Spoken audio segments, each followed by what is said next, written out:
Welcome everyone to this episode of Hashtag Business and People, where we give tips and advice to the viewers. Normally, I am in person with an industry expert to give tips and advice to everyone that is watching. And this case is the first time that I have two guests. And well, can you guys please introduce yourself, please? Let's start with you, Denise. Sure. Yeah. Hi, I'm Denise Welmaker, and I'm a licensed clinical social worker, and I am part owner of a company called Gainwell Creative Home Counseling Services.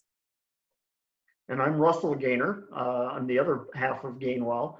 And Denise and I started our company about 4 years ago as a way of recognizing that there was a need in our community to find a way of reaching those people who were more isolated in their homes and couldn't get out for typical psychotherapy type appointments.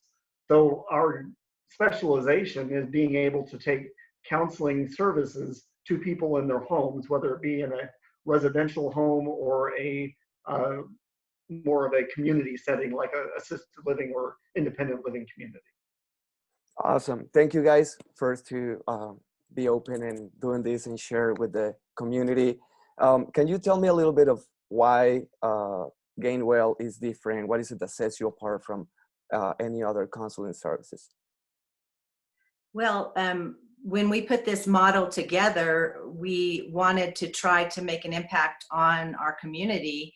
And so we have recruited and have brought on, I think right now we have about 18 clinical therapists that work with us in the city and in some of the surrounding communities.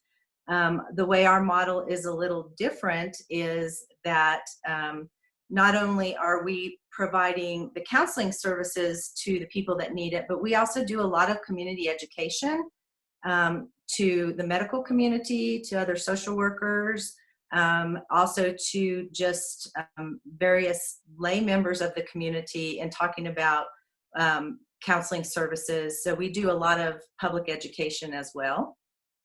Awesome. I think that's very important. Yeah, sorry to interrupt. Go ahead. Okay. I think one of the other things that is different about our approach is we're actually a practice management group. So our real customers are other therapists who are wanting to do private practice. So what we have done is created a structure upon which an individual can open their own private practice. We provide all the referrals, all the back office management, and the billing services for them. So that way, all they have to focus on is their care of their patients without having to worry about navigating all the intricacies of running your own business in addition to that. And that's really where we've been able to stand out in the services that we provide. One is through the patient care and the quality of therapists that we attract, but also the private practitioners who are able to come in and say, hey, I want to have my own practice without having to feel like I'm working for somebody. So Gainwell actually is a practice management group, and we work for our therapists by providing those other services. Okay, that's very interesting and it's cool. It sounds very cool because you're not only supporting the patients, you're supporting the people that have patients too. Right. And that's very good, and I bet it's very helpful and needed in the community. I'm one of the persons that is a pro on going to always stay stable with your mind. If you have anxiety or any kind of trouble, always talk to someone that is a professional and they know how to guide you and lead you through what you're going through. And well, let's jump into what we're here to give these tips and advice to the viewers and everyone, because right now through this situation, it's not only our physical health that is in risk, it's our mental health too. I know you know already, but there's a lot of people that they don't even think about this kind of stuff. But I've heard already the people like, I'm having anxiety attacks, people that never experienced that before. But what happens to the people that they already had it, and now do they get stronger? What can you tell us about this kind of stuff? Well, I know that everybody right now is affected by what's going on. And I think that that's we have never experienced anything like this, in where we live, that all of us are affected. So, we have to look at the broader scope of that. But certainly our clients who we're currently seeing, one of the things that we've figured out that we can do, especially through the telehealth services, is instead of seeing them maybe once a week, we can do shorter sessions, but perhaps doing it twice a week or more often if needed, based on their anxieties and their depression and their fears and things like that. There's been a lot of news reports out there, but one of the things that supposedly is going to come out of this is a lot of people are going to be experiencing what we call PTSD or post-traumatic stress disorders based on how they have felt and their isolation or just the trauma that they've experienced in general over what we're experiencing right now. So there's going to be, there's so many different ways that this whole situation has impacted us, but the predictions of the need for mental health services are, just through the roof. I think the other interesting thing that we're seeing innately in the human body, we are wired for either a fight or a flight response when we're in a situation of stress. And right now, there's nothing physically that we can fight against, and there's nowhere that we can run to as a way of escaping it. So it is really creating a unique environment right now that we're all experiencing and will have some sort of repercussions from this. So we're kind of anticipating a second wave of mental health issues coming in a couple of months when things start returning back to whatever normal is going to look like. Okay, and is there anything, like they say, exercise helps, maybe reading or learning something new?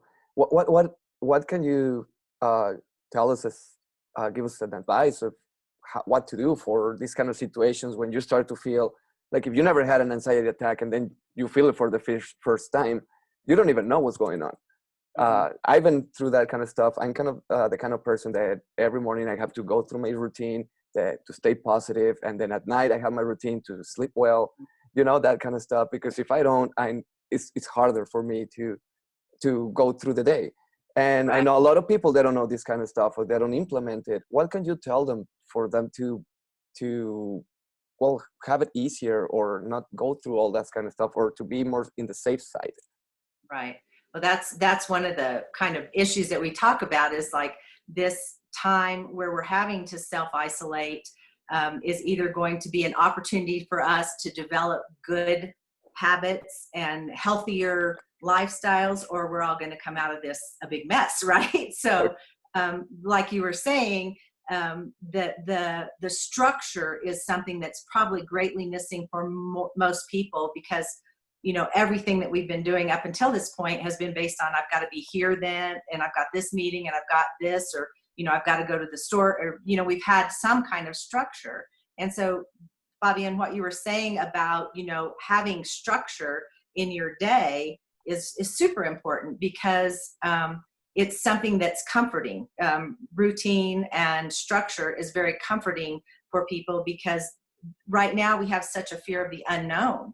We don't know when it's going to end. We don't know if somebody we know will get this virus. There's so much that's unknown, and that's where the fear comes from. So what we try to do is encourage people to develop healthy habits during this time, whether, like you said, the physical activity, the meditation time or reading time, something to stimulate your intellect, or improve yourself in some way, just to focus on a healing instead of the worry and the fear.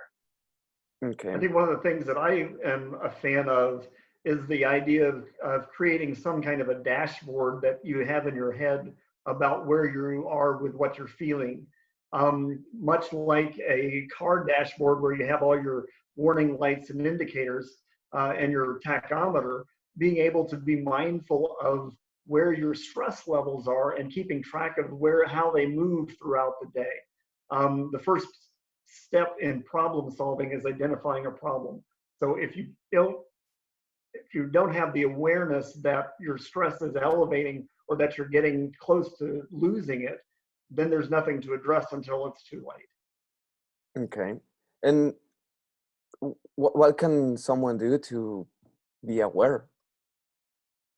Like how does that Right. work? So, how do we figure out how to be Yeah. aware? And like Russell said, it's like identifying the problem and taking a moment instead of part of what's happening now is, we are such a media hungry nation. And so, watching those numbers rise or watching every single moment, on the television is not really a healthy thing to do during this time. Of course, we want to be informed and we want to be well educated, but there is a certain amount of information that's healthy, and then there's a certain amount that causes stress. And so part of what Russell's talking about is just like if you're sitting there and you're watching the news and you feel your heart kind of race a little bit, or you start to feel uncomfortable somewhere in your body, just kind of take a step back and say, what's going on here? It's that question. You have to,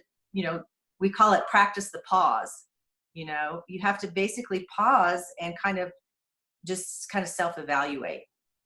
Okay. And I love the concept of mindfulness. So part of what you've expressed, Fabian, in your daily ritual and practice is being mindful of what your body's doing, how your body's feeling, being mindful of your surroundings.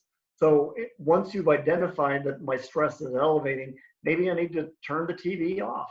Maybe I need to go do some physical something to keep my body active and get out of my head for a little bit. Or like you practice and I practice and Denise does, doing some meditation or doing some deep breathing and relaxation exercises can be useful. Okay, is there any, it just come to my mind because I like reading or audiobooks.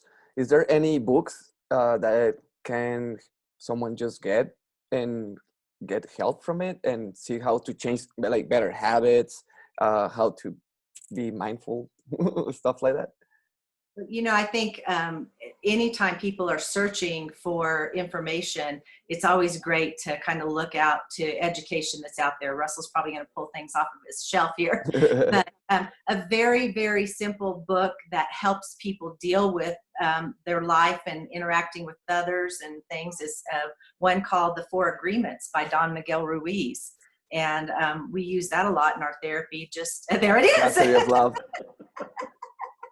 Should I name another one? Russell will probably pull it up too. Let's see if I can find it. Go ahead. Yeah, go ahead, Russell. You have I agree. I think that's one of the books that I find myself recommending a lot because it's very simple in its concepts. It doesn't get real complicated. And yet the wisdom that it seems to hold is very deep. So I would agree that one is a good one.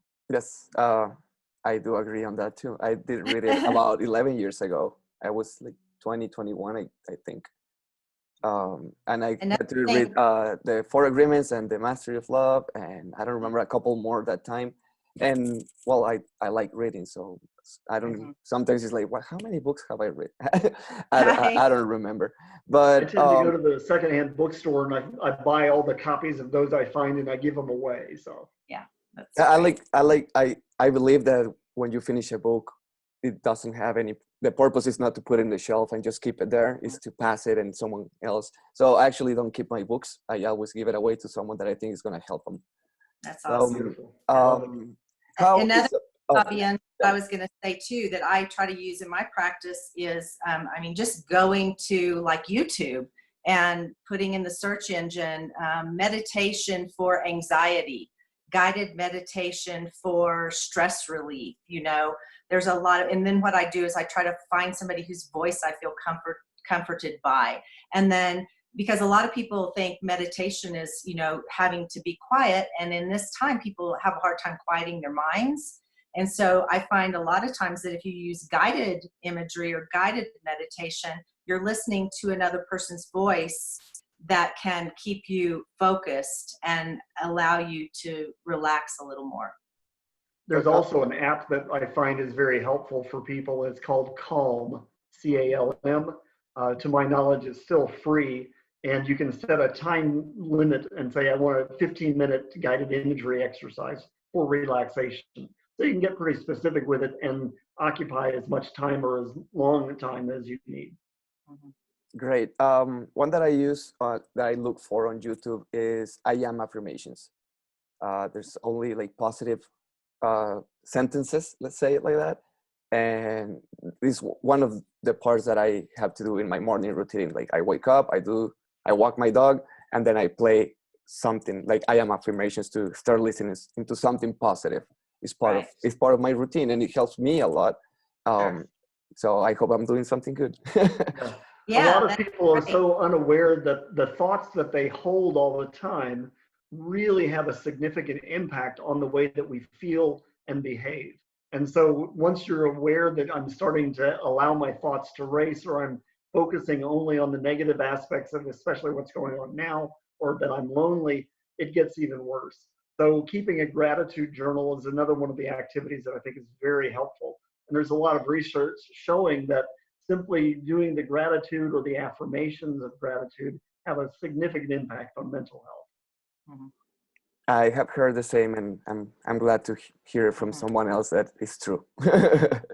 Yeah. What if someone is watching this video and is like, yes, it kind of resonates with me, but it's not completely with me, but I have questions. How can they contact you to ask you more questions? Probably the easiest thing is go to our website, which is gainwell.com, and it's GAINWEL1L, gainwell.com. You'll be able to find us or ask questions of us, and we'll be happy to respond. It will be on the copy of the post or in the comments. You will find that Perfect. that information. Okay, perfect. So let's start right now. If anyone has questions, and if everyone is feeling a little, well, funny, let's call it, get close to Denise or Russell. They can help you and they can guide you in this situation. We need this kind of help to stay safe. If you're interested on sharing with the community because you're a professional, I invite you to hit me up directly. I will be glad to have you here like I have today, Russell and Denise. But for today, let's cut it right here. Thank you guys for being open to doing this. Thank you for all the work that you're doing. And well, I'll see you next time. All right. Take Thanks, care. Fabian. Good job. Stay safe.